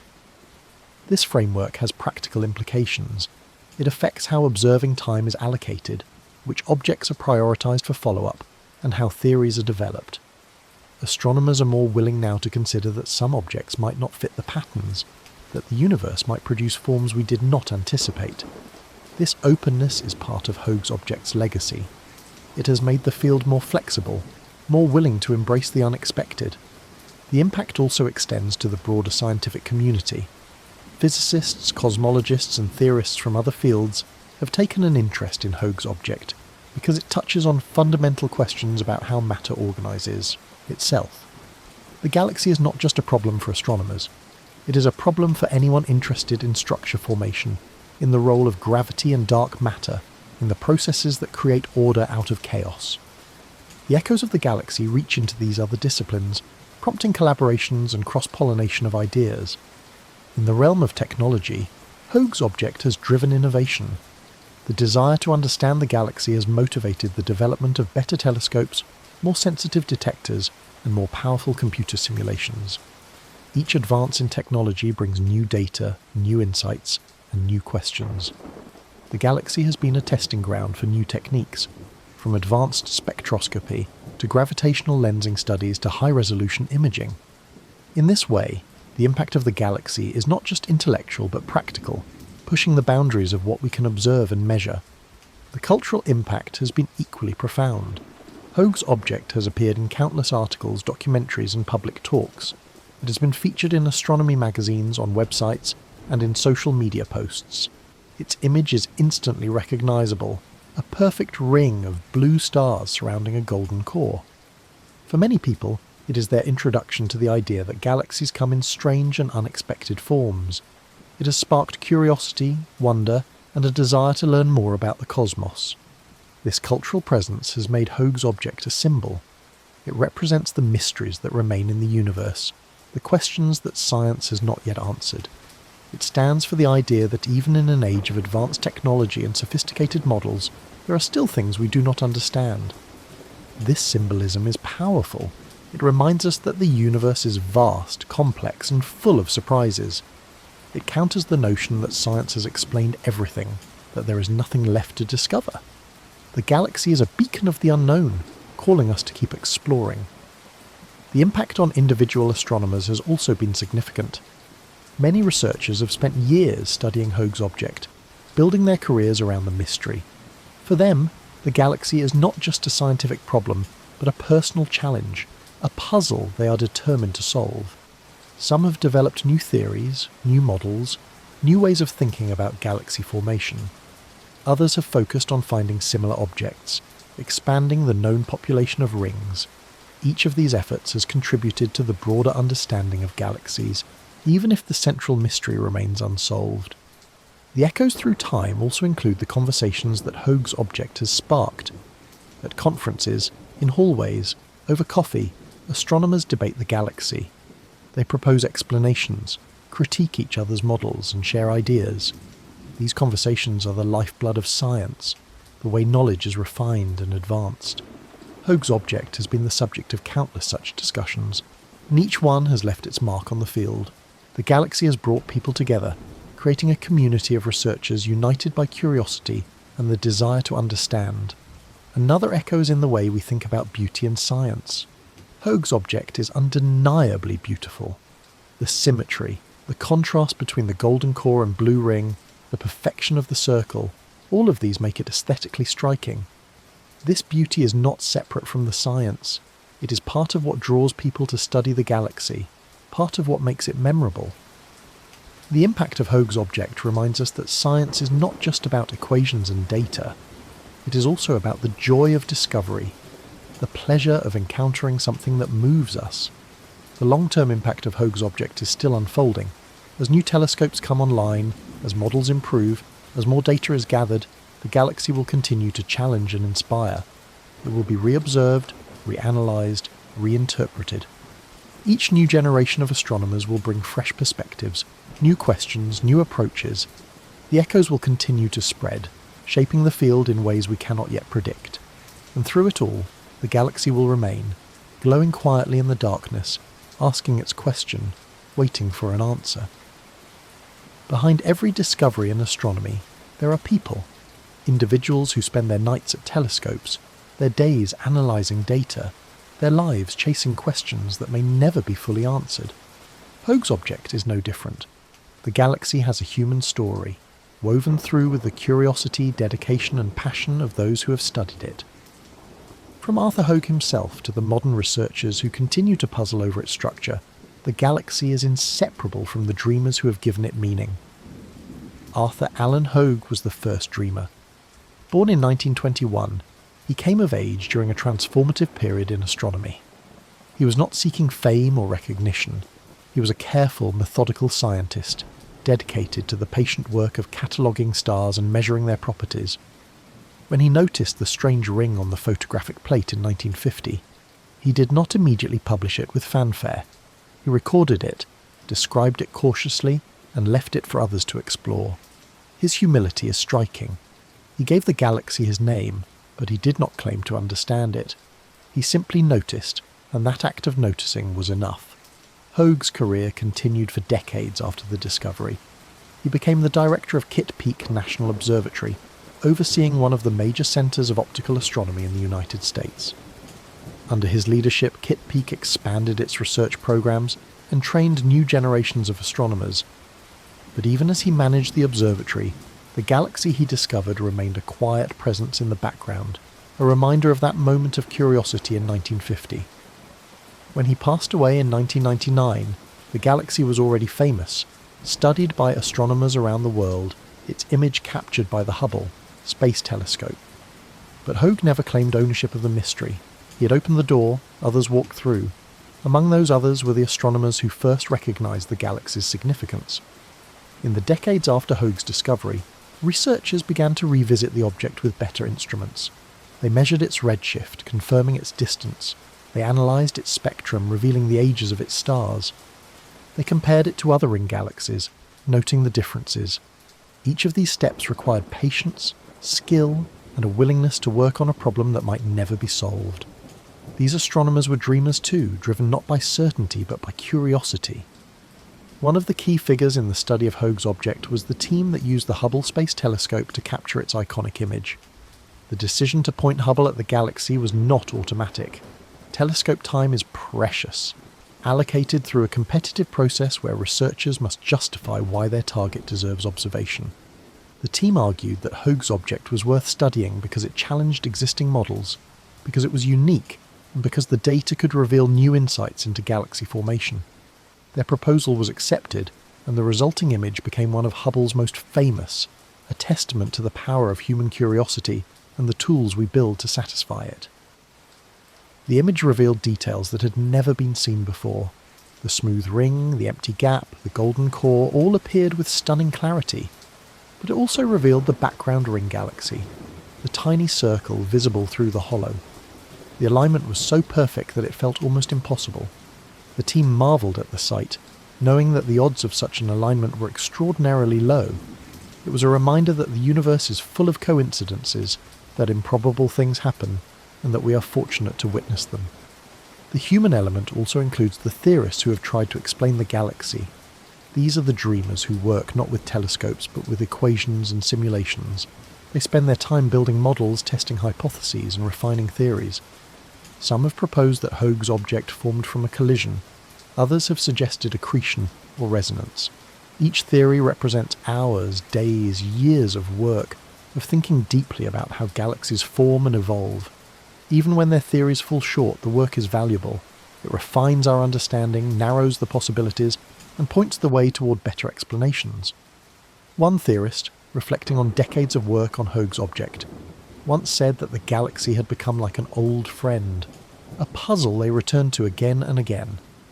They admitted they might never solve it, but the pursuit itself was rewarding. This sentiment captures the human element. Science is not just about finding answers. It is about the journey, the process of questioning, testing, and learning. Hoag's object has been a companion on that journey for many researchers, a constant presence that challenges and inspires. The human element also includes the students who have written dissertations on the galaxy, the postdocs who have dedicated years to studying it, the professors who have mentored them. Each generation brings new perspectives, new tools, and new energy. They stand on the shoulders of those who came before, building on earlier work while pushing the boundaries of what is known. This continuity, this passing of the torch from one generation to the next, is at the heart of the scientific enterprise. There is also the human element of collaboration. Hoag's object has brought together astronomers from different countries, different institutions, different specialties. Observers and theorists have worked side by side, sharing data and ideas.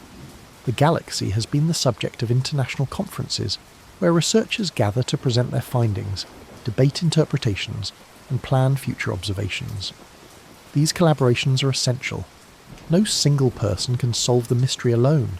It requires a community, a collective effort, a shared commitment to understanding. The dreamers are not just professionals. They include amateur astronomers who have observed Hoag's object with their own telescopes, capturing images and sharing them online. They include educators who use the galaxy in their classes, sparking curiosity in their students. They include writers, artists, and communicators who have told the story of the galaxy to wider audiences. Each of these people contributes to the human element, expanding the reach of the mystery and ensuring that it continues to inspire. At its core, the human element is about wonder. It is about looking up at the sky and feeling a sense of awe, a desire to understand, a recognition that we are part of something vast and mysterious. Hoag's object embodies that wonder.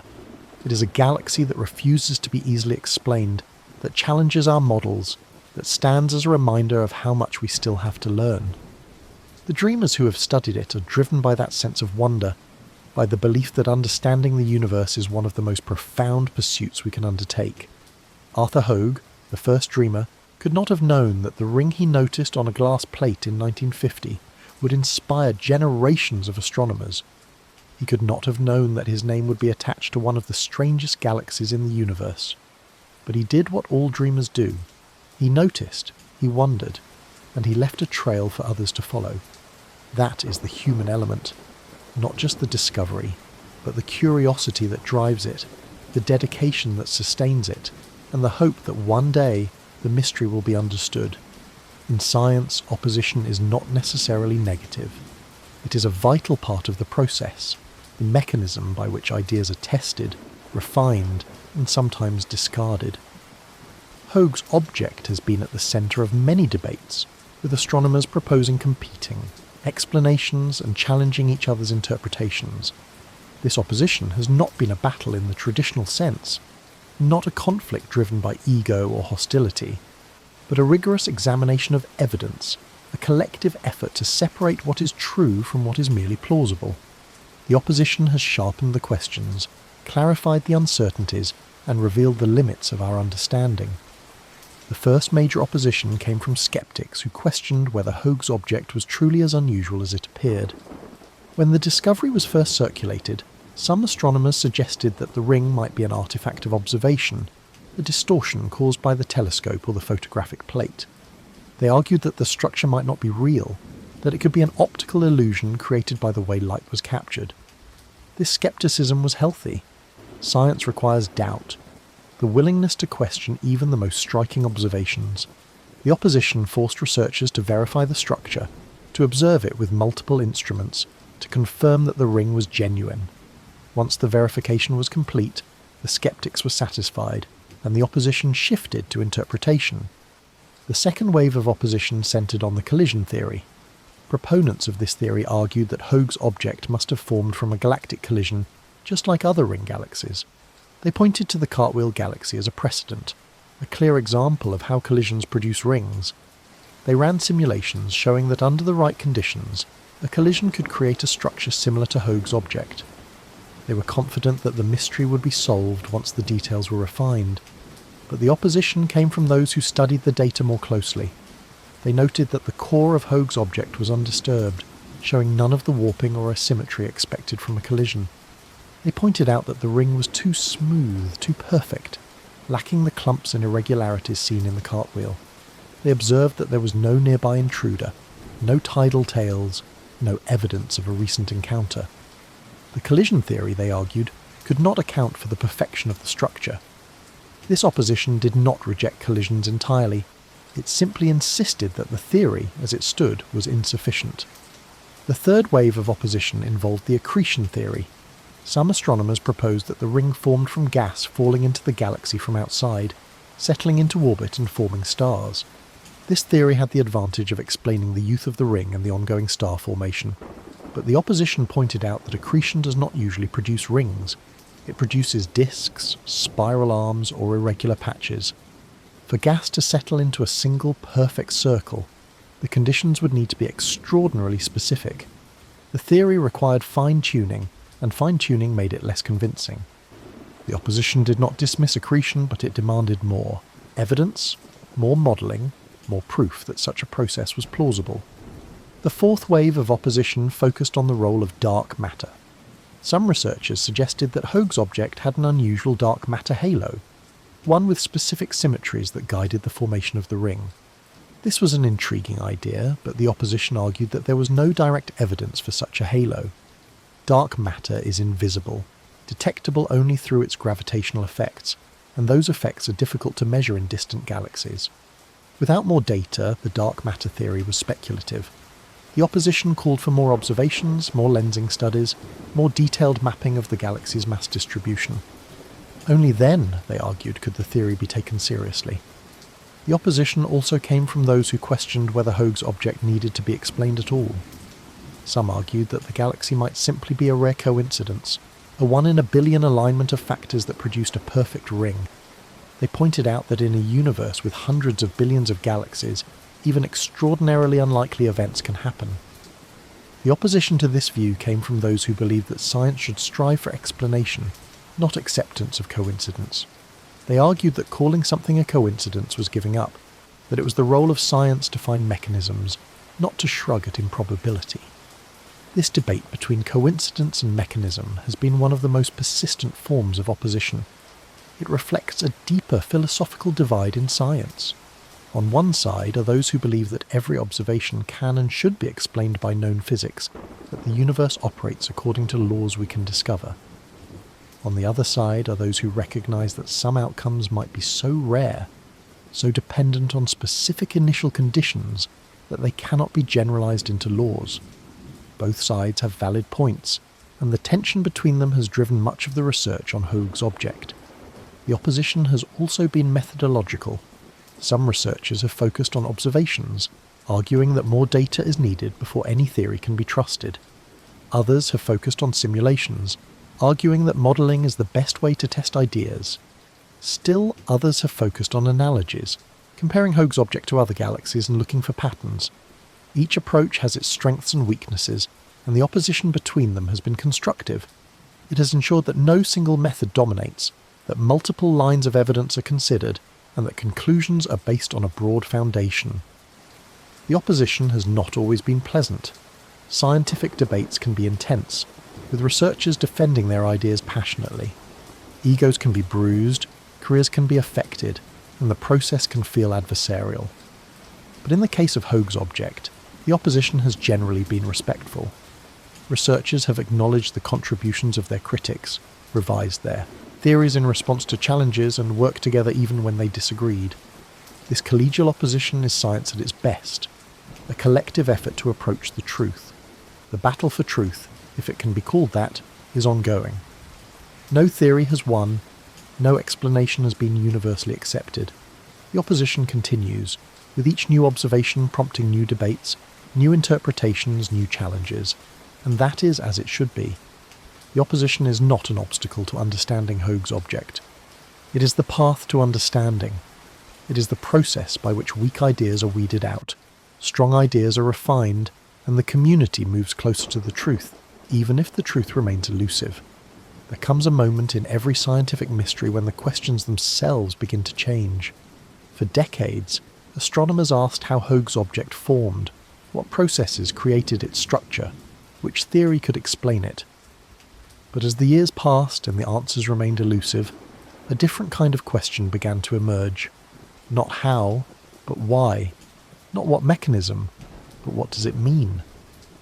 This shift marked an awakening, a deeper awareness that the galaxy was teaching us something profound, not just about galactic dynamics, but about the nature of the universe itself. The awakening began with the recognition that perfection in nature is extraordinarily rare. We are surrounded by imperfection. Mountains are jagged, coastlines are irregular, galaxies are messy. This imperfection is not a flaw. It is a consequence of the processes that shape the universe. Gravity pulls unevenly. Gas collapses in clumps. Collisions leave scars. The universe operates through chaos, and chaos produces disorder. Yet here was Hoag's object, a galaxy that looked as though it had been drawn with a compass, a perfect circle surrounded by a perfect gap surrounding a perfect sphere. The awakening was the realization that this perfection was not just unusual, it was almost impossible. This realization shifted the focus from mechanism to meaning. If perfection is rare, then its appearance demands explanation not just in terms of physics, but in terms of probability, contingency, and the role of chance in the cosmos. Hoag's object became a symbol of how the universe can occasionally produce outcomes that seem designed, not because they are designed, but because the odds, however long, eventually come up. In a universe vast enough and old enough, even the improbable becomes inevitable. The awakening was the acceptance that we might be witnessing one of those rare moments when the dice rolled in an extraordinary way. But the awakening went deeper. It was also about limits. For much of the history of astronomy, the field has been driven by confidence, the belief that with enough data and better models we can explain anything. This confidence has been justified. We have explained the orbits of planets, the life cycles of stars, the expansion of the universe. We have mapped galaxies billions of light years away and reconstructed the history of the cosmos back to the Big Bang. But Hoag's object reminded us that confidence has limits. There are things we do not yet understand, and perhaps some things we may never fully understand. The awakening was the recognition of our own ignorance, not as a weakness, but as a reality. This recognition was humbling but also liberating.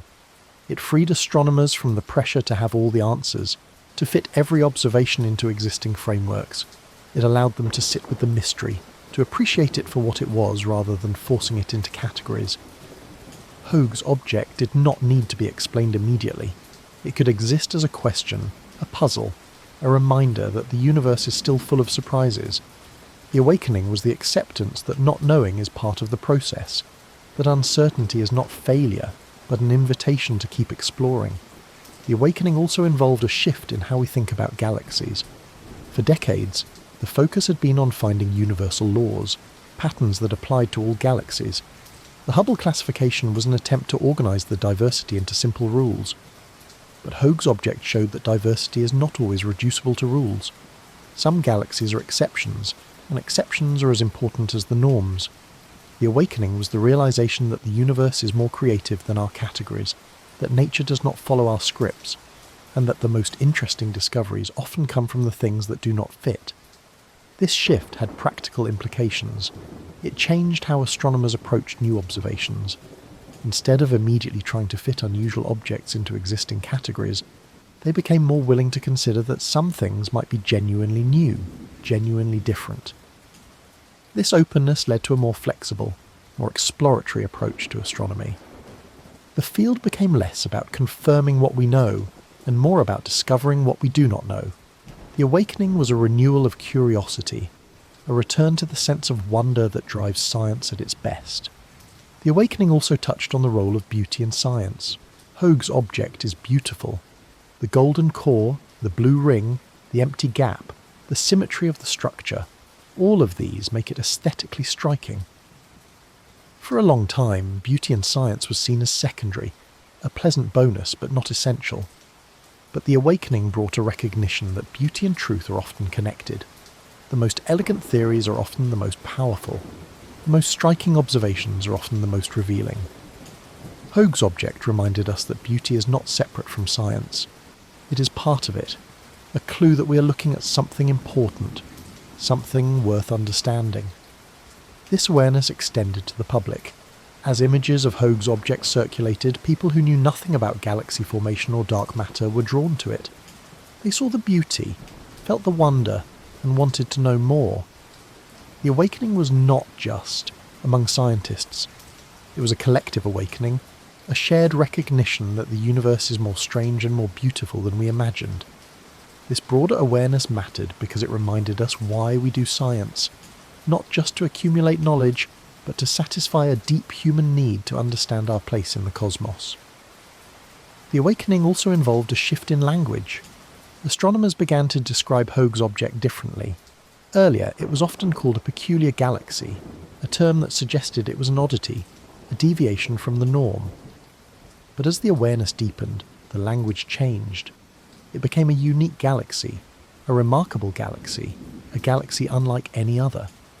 This was not just semantics. It reflected a deeper respect for the object, an acknowledgement that it was not a mistake or an anomaly, but a legitimate expression of what the universe can create. Another aspect of the awakening was the recognition that Hoag's object might be teaching us about ourselves. The galaxy challenges our assumptions, exposes the limits of our models, and forces us to think in new ways. In doing so, it reveals how we think, how we build theories, how we respond to the unknown. The awakening was the realization that studying the galaxy is not just about understanding it. It is about understanding ourselves, our methods, our biases, our capacity for wonder. The awakening brought a sense of peace. For years, the mystery of Hoag's object had been frustrating, a problem that resisted solution. But the awakening shifted that frustration into acceptance. The galaxy did not need to be solved.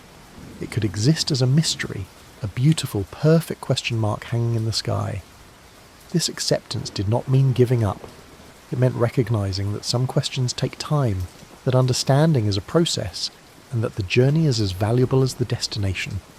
In the end, the awakening was about seeing Hoag's object not just as a scientific problem, but as a gift of beauty, of mystery, of wonder, a reminder that the universe is vast, complex, and endlessly surprising. A reminder that we are small, our knowledge incomplete, and our journey far from over. The awakening was the realization that Hoag's object is not an obstacle to understanding. It is an invitation to keep looking, keep questioning, and keep marveling at the cosmos we are privileged to explore. After decades of study, after countless observations and theories, after debates and simulations and searches for similar galaxies, a deeper truth began to emerge. It was not the answer astronomers had been searching for, not a definitive explanation of how Hoag's object formed. Instead, it was a revelation about the nature of discovery itself, about what it means to encounter something we cannot fully explain, and about the relationship between knowledge and mystery. The deepest truth of Hoag's object is not in its structure, but in what it reveals about the universe and our place within it. The first layer of this truth is that the universe is fundamentally more diverse than we can anticipate. We build models based on observations, and those models work remarkably well for most cases. They predict the behavior of spirals, ellipticals, and even collisional rings. But the universe is not limited by our models. It explores possibilities we did not imagine, combinations of conditions we did not consider, outcomes we did not predict. Hoag's object is proof of that diversity. It stands as evidence that nature is more creative than our theories, that the cosmos has more stories to tell than we have words to describe. This diversity is not random.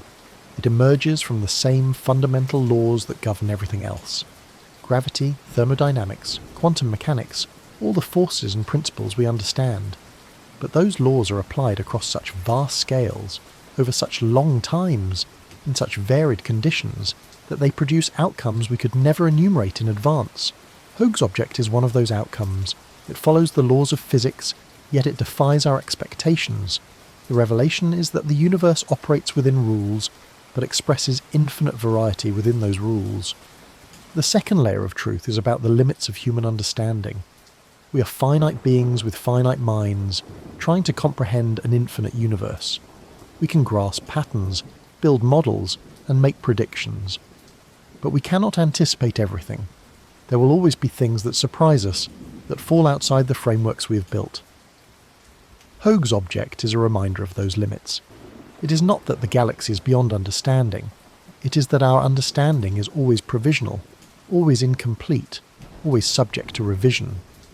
The revelation is that humility is essential to science, that acknowledging what we do not know is as important as celebrating what we do. This humility does not diminish science, it strengthens it. By recognizing our limits, we remain open to new ideas, new approaches, new discoveries. We avoid the trap of thinking we have all the answers, of closing our minds to possibilities we have not yet considered. Hoag's object keeps us honest. It reminds us that the universe does not owe us easy explanations, that mystery is not a problem to be eliminated, but a condition to be embraced. The revelation is that the unknown is not an enemy, it is a teacher. The third layer of truth is about coincidence and meaning. Hoag's object may be the product of an extraordinarily rare combination of factors. The right amount of gas, the right collision angle, the right dark matter distribution, all coming together in just the right way. From one perspective, this is pure coincidence, a random alignment with no deeper significance. But from another perspective, it is profound. In a universe vast enough, coincidences are inevitable. The fact that we exist to witness them, to study them, to marvel at them, is itself extraordinary. The revelation is that even coincidence can carry meaning not because the universe intends it, but because we find meaning in the act of discovery. This meaning is human. It is the meaning we create when we look at the stars and ask why, when we build telescopes to peer across billions of light years, when we spend our lives chasing questions that may never be fully answered. Hoag's object has meaning because we have given it meaning, because it has sparked our curiosity, challenged our models, and expanded our sense of wonder. The revelation is that meaning is not something we find in the universe. It is something we bring to it, through our questions, our efforts, and our dreams. The fourth layer of truth is about beauty. Hoag's object is beautiful, not just aesthetically, but conceptually. It is a perfect circle, a golden core surrounded by a blue ring, a structure so symmetric it feels intentional. This beauty is not separate from the science. It is part of what makes the galaxy interesting, part of what draws us to study it. The revelation is that beauty and truth are intertwined, that the most profound discoveries are often the most elegant, and that the universe rewards careful observation with sights that move us not just intellectually but emotionally. This connection between beauty and truth is ancient. Philosophers and scientists have long noted that elegant solutions tend to be correct, that simplicity often points toward deeper understanding. Hoag's object embodies that connection. Its symmetry suggests that there is order beneath the surface, even if we have not yet uncovered it.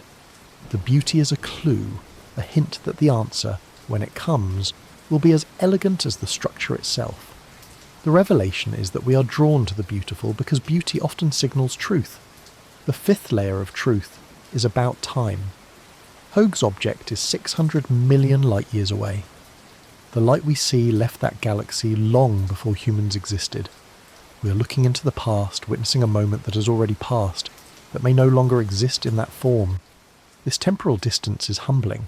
It reminds us that we are latecomers to the universe, that the cosmos has been unfolding for billions of years without us, and that it will continue long after we are gone. The revelation is that we are part of a much larger story, one that extends far beyond our lives, our species, our planet.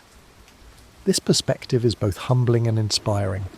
It places our questions, our struggles, our curiosity in a cosmic context. We are small, but we are connected to something vast. We are fleeting, but we are part of an ongoing process of discovery that spans generations. Hoag's object is a link in that chain, a mystery passed down from Arthur Hoag to the astronomers who followed, and forward to those who will come after. The revelation is that discovery is a collective endeavour, a conversation across time, and that each of us contributes to a story much larger than ourselves. The deepest truth of Hoag's object is not a single fact or explanation. It is a constellation of insights about diversity, limits, coincidence, meaning, beauty, and time. It is the recognition that the universe is more complex than we imagined, more surprising, more generous with its mysteries.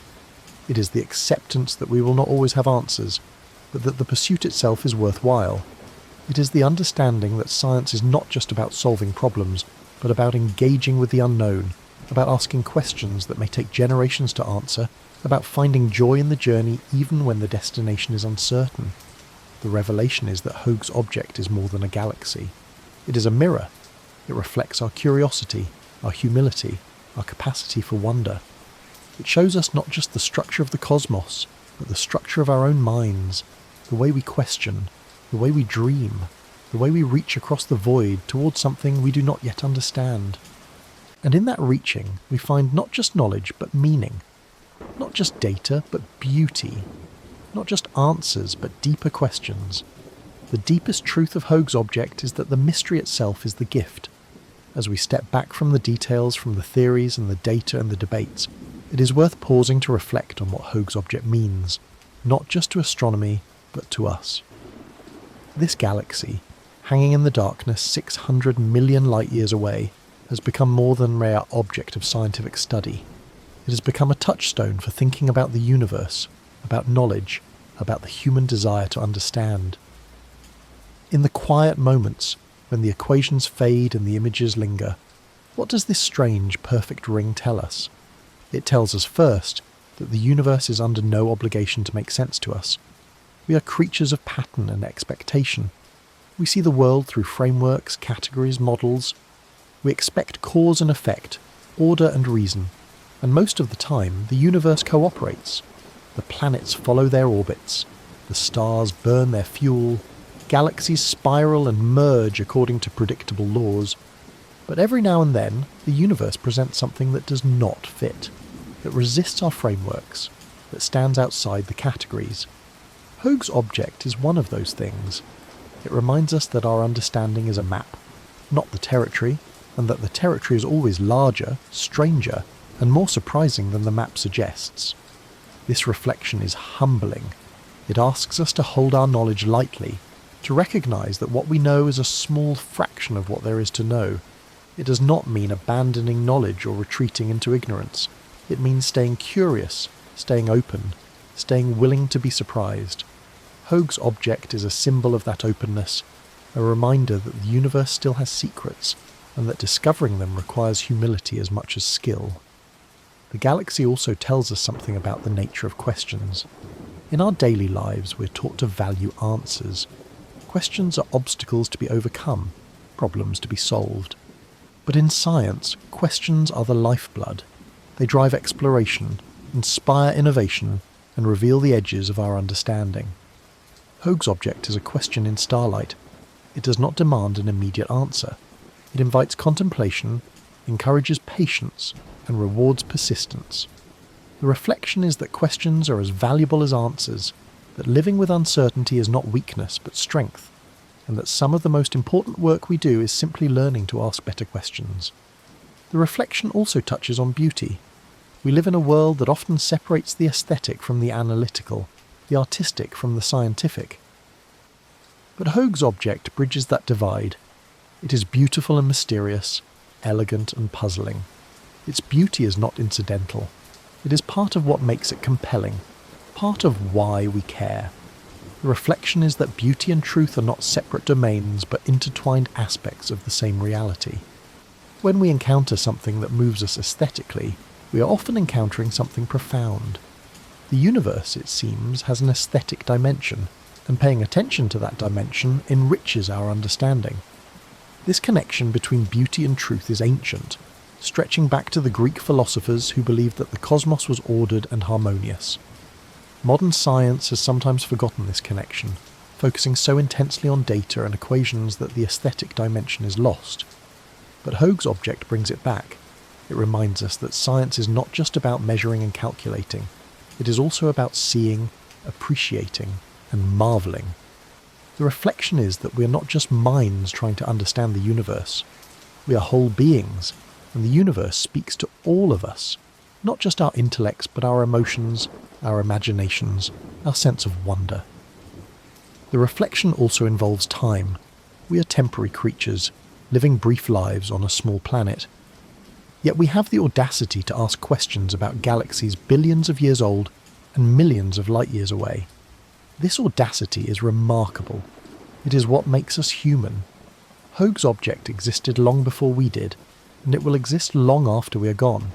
Yet in this brief moment we have turned our attention toward it, built instruments to observe it, and devoted our lives to understanding it. The reflection is that our curiosity transcends our mortality. Through science, we reach across time and space, connecting with a universe that is indifferent to our existence but endlessly fascinating to our minds. This temporal perspective is both humbling and empowering. It reminds us that we are small, but it also reminds us that we are capable of extraordinary things. We can see across billions of light years. We can reconstruct the history of the cosmos. We can ask questions that span the age of the universe. Hoag's object is a testament to that capability, a symbol of what we can achieve when we turn our minds toward the unknown. The reflection also considers the role of mystery in our lives. In an age of information, where answers are just a search away, mystery can feel uncomfortable. We are conditioned to solve problems quickly, to move on to the next task. But Hoag's object does not allow that. It has been a mystery for more than 70 years, and it remains a mystery today. It asks us to be patient, to sit with the unknown, to accept that some things take time to understand. The reflection is that mystery is not something to be eliminated, but something to be valued. It keeps us curious, keeps us humble, and keeps us engaged with the world. This valuing of mystery is countercultural. It goes against the drive for efficiency, for closure, for certainty, but it is essential to science and to life. Without mystery, there is no exploration. Without exploration, there is no discovery.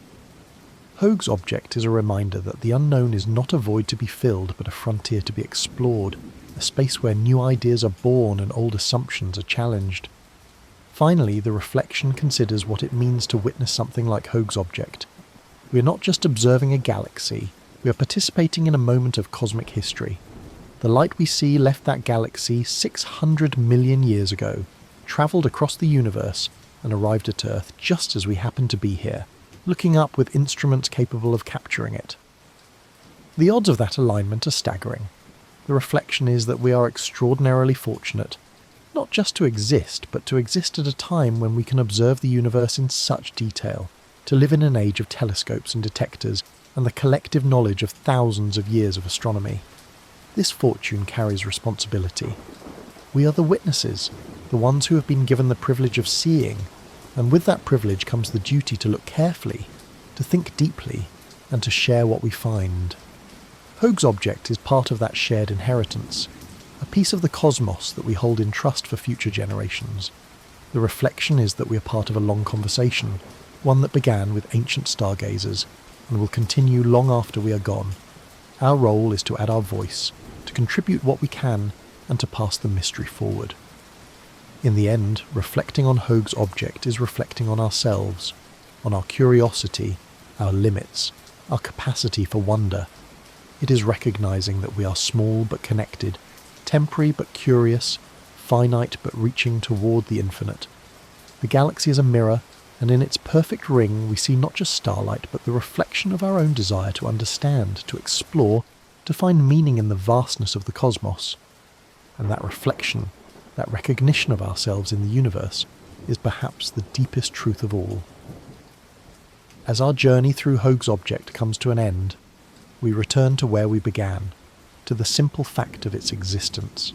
A galaxy 600 million light-years away, glowing quietly, and the constellation Serpens, a perfect ring of blue stars surrounding a golden core. It has been there for billions of years, long before humans looked up at the sky, long before we built telescopes or understood what galaxies were, and it will be there long after we are gone, continuing to shine, continuing to hold its mysteries, indifferent to our attempts to understand it. The legacy of Hoag's object is multifaceted. In the scientific community, it has become a benchmark, a test case for theories of galaxy formation. It appears in textbooks, in lectures, in research papers. It is cited by astronomers working on everything from dark matter to star formation to collisional dynamics. Its name has become shorthand for a particular kind of mystery, an object that resists easy explanation and challenges existing models. This legacy will continue as long as astronomers study galaxies, as long as we build telescopes and run simulations, as long as we ask how the universe organises matter on cosmic scales. But the legacy extends beyond science. Hoag's object has entered popular culture, becoming one of the iconic images of astronomy. Its photograph has been shared millions of times, viewed by people who may never read a scientific paper, but who feel a sense of wonder when they see that perfect ring. It has appeared in documentaries, in books, in articles written for general audiences. It has become a symbol representing not just one galaxy, but the broader idea that the universe is full of mysteries, that there are things we do not yet understand, and that discovery is an ongoing process. This cultural legacy matters because it keeps astronomy connected to the public, reminding people that science is not just for specialists, but for everyone who looks up and wonders. The legacy also includes the personal stories of those who have studied the galaxy. Arthur Hoag's quiet discovery in 1950, the astronomers who followed up with better instruments, the theorists who proposed explanations, the students who wrote dissertations. Each of these people contributed to the story, and their contributions are part of the galaxy's legacy. They remind us that science is a human endeavour, driven by curiosity and sustained by the dedication of individuals who spend their lives chasing questions. The legacy of Hoag's object is also the legacy of those who have been captivated by it. As we close this exploration, it is worth considering what endures. The galaxy itself will endure, at least for billions more years. Its stars will age, some will die, new ones may form. The ring may eventually disperse, the structure may change. But those changes will happen on timescales far beyond human lifetimes. For now, and for the foreseeable future, Hoag's object will remain as it is, a perfect ring hanging in the darkness, visible to anyone with a powerful enough telescope and the patience to look. The questions will also endure. How did it form? Why is it so symmetric? What role did dark matter play? Is it truly unique, or are there others like it hidden among the billions of galaxies we have not yet studied in detail? These questions will be passed to the next generation of astronomers, who will bring new tools, new perspectives, and new energy. They will revisit the galaxy with more advanced telescopes, more sophisticated simulations, and perhaps they will find answers that eluded their predecessors. Or perhaps they will discover new questions, deeper mysteries, further layers to the puzzle. Either way, the exploration will continue. The sense of wonder will endure as well. Every time someone sees an image of Hoag's object for the first time, there is a moment of surprise, a pause, a recognition that this is something extraordinary. That moment of wonder is renewable. It does not diminish with familiarity. Even astronomers who have studied the galaxy for decades still feel it when they look at the images. The wonder is part of the legacy, a gift that the galaxy gives to anyone who pays attention. It reminds us that the universe is capable of beauty, that nature can create forms that move us, and that there is joy in simply witnessing what exists. As we return from this journey, we carry with us not just information but a feeling. The feeling of having encountered something rare, something perfect, something that challenges our understanding. We carry the sense that the universe is larger and stranger than we imagined, that our knowledge is incomplete, and that mystery is not something to fear, but something to embrace. Hoag's object has given us a glimpse into the vastness of the cosmos, and in doing so it has changed us slightly. We are a little more humble, a little more curious, a little more aware of how much we do not know. The return is also a return to ourselves.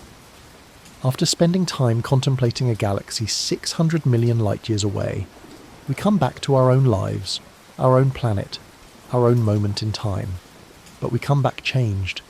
We see our world with fresh eyes, aware that we are part of something much larger. The problems that seemed overwhelming feel smaller in the context of cosmic scales. The beauty around us feels more precious, more fleeting, more worthy of attention. Hoag's object reminds us to look up, to ask questions, to wonder, and that reminder is a gift we can carry with us. The closing thought is one of gratitude. Gratitude for the galaxy, for its existence, for the photons that travelled across the universe to reach us. Gratitude for the astronomers who noticed it, studied it, and shared it with the world. Gratitude for the telescopes and the technology that make such observations possible. And gratitude for the mystery itself, for the fact that the universe still holds secrets, that there are still things to discover, that wonder is still possible. Hoag's object will continue to glow in the constellation Serpens, a perfect ring of light in the darkness. It does not need us to observe it. It does not need our theories or our explanations. It simply is, a structure carved by gravity and time, a galaxy unlike any other. But we need it. We need the questions it raises, the wonder it inspires, the humility it teaches. We need the reminder that the universe is vast, mysterious, and endlessly fascinating. We need the invitation to keep looking, keep questioning, keep exploring. And so, as we close this chapter, we do not say goodbye to Hoag's object. We simply step back, knowing that the galaxy will be there if we wish to return. The mystery remains open, the invitation stands. Somewhere out there, 600 million light-years away, a perfect ring of stars shines quietly, waiting for the next observer, the next question, the next moment of wonder. The journey does not end. It simply pauses until we are ready to begin again. Sleep well, knowing that the universe holds mysteries we have yet to solve, beauty we have yet to see, and stories we have yet to tell. Hoag's object is one of those stories, and tonight you have been part of it. Rest now, and let the stars continue their ancient dance in the darkness.